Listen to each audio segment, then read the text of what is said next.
잠시 후라기보다 이제 곧입니다. 곧 국회에선 본회의가 열립니다. 국정감사 기간 중이지만 여야가 비쟁점 법안 처리를 위해서 휴일 본회의 개최에 합의를 한 겁니다. 자, 국회 연결해서 자세한 내용 알아보겠습니다. 윤설 기자. 네, 국회입니다. 오후 4시 잠시 뒤죠. 국회는 본회의를 열고 민생법안 70여 개를 처리할 예정입니다. 말씀대로 국정감사 중에 본회의가 열리는 건 이례적인 상황인데요. 일단 여야 대립으로 처리되지 못했던 비쟁점 법안들을 내버려둘 수 없다는 데에 양당이 공감을 이룬 거로 보입니다. 이른바 응급실 뺑뺑이 방지법이라 불리는 응급의료법 개정안 등이 오늘 처리될 거로 보이고요. 제주항공 여객기 참사 국정조사 요구서 역시 국민의힘의 제안을 민주당이 받아들이면서 본회의에 보고될 예정입니다. 다만 오늘 본회의 합의만으로 협치 분위기가 살아나는 거로 단정하긴 어렵습니다.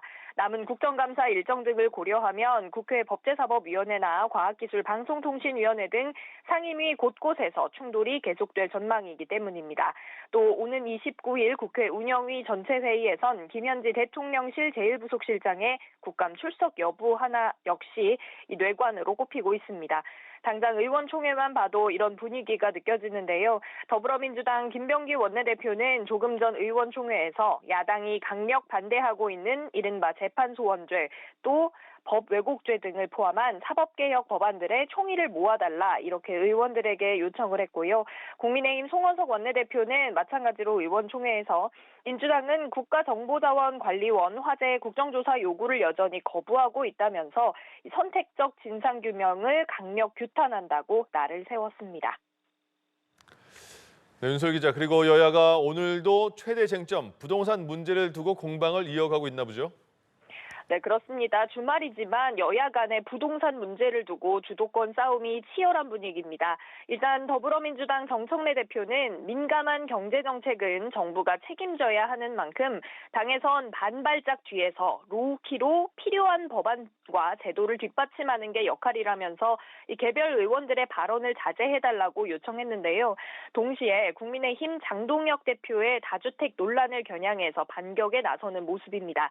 박수현 수석대변인은 오늘 간담회를 열고 장 대표는 당내 부동산 정상화 특위 단장직을 즉시 사퇴해야 한다면서 주택 안정화 협력특위로 이름을 바꾸든지 아니면 주택 싹쓸이 위원장으로 새로 취임하든지 선택하라고 말했습니다.